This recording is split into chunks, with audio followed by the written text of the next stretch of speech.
నమస్కారం గంటారావానికి స్వాగతం. ముందుగా ప్రధాన అంశాలు. కర్నూలు జిల్లా నేతలతో నేడు చంద్రబాబు భేటీ. పార్టీ వ్యవహారాలు, తాజా పరిణామాలపై చర్చించే అవకాశం.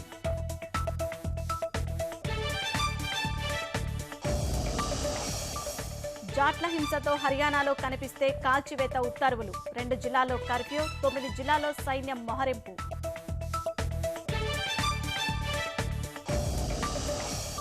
అఖిలపక్షం నేతలతో రాజ్యసభ చైర్మన్ ఇవాళ సమావేశం. సభ సజావుగా సాగేలా సహకరించాలని చర్చలు.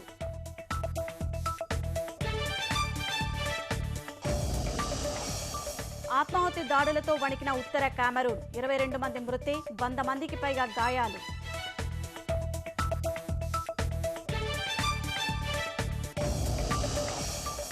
తగ్గిన ఉక్కు ధరలు, అనుబంధ సంస్థలపై తీవ్ర ప్రభావం. మూతపడ్డ మధ్య, చిన్న తరహా కర్మాగారాలు.